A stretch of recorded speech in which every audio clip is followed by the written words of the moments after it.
Stocks under pressure with tech stocks leading the declines in today's trade as investors weigh earnings and economic data. Joining us now is Michael Arone, State Street Global Advisors Chief Investment Strategist. Michael, it's good to see you. Let's start with those big tech names, Michael. You saw Meta and Microsoft. They report, they clearly underwhelmed. We see both those names well in the red today. I'm just wondering, Michael, do you think that is that a sign perhaps of the AI trade losing some steam here? So I think we got a glimpse of this, Josh, in the last quarter. So what's been happening is that these companies continue to beat on top and bottom line, yet their forecasts just aren't good enough given how far they've come from a price performance perspective and where their valuations are. So I do expect this to continue to unfold given some of the risks. Now, I think this goes hand in hand with how interest rates are moving. And we know that they've been ticking up. So when interest rates are falling, particularly real interest rates, we do get a broadening, a healthy broadening in the rally.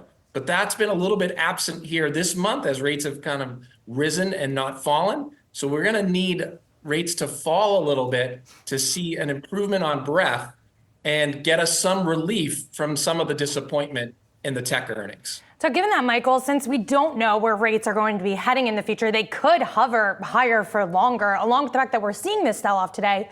Is tech still a safe investment in your view? I think it's a safe investment. Certainly, this is where the earnings growth has been. So from my perspective, these companies still compound cash flow at more than 20%.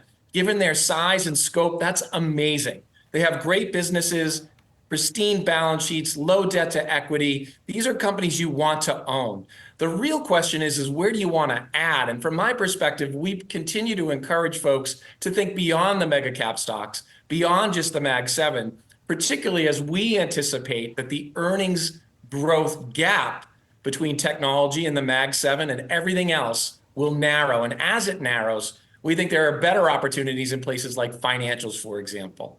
Beyond financials, Michael, I see also communication services, energy. Why those sectors? So communication services, Josh, is interesting in that unlike the tech pure play sector from that perspective, here it's not as expensive. So given the earnings growth rate expectations for communication services and where they're trading from a price to earnings multiple, you're getting some good value there. And you're still getting solid earnings growth. So that's really attracting us to that sector. In terms of energy, it's certainly inexpensive from that standpoint. They return a lot of capital to shareholders through either buybacks or dividends. And yet they're inexpensive. They've shown good capital discipline. And we do believe that if you see some price improvement in oil, that ultimately these companies will remain pretty profitable. So that's more of a cyclical value play, where communication services is more of an earnings growth momentum kind of opportunity.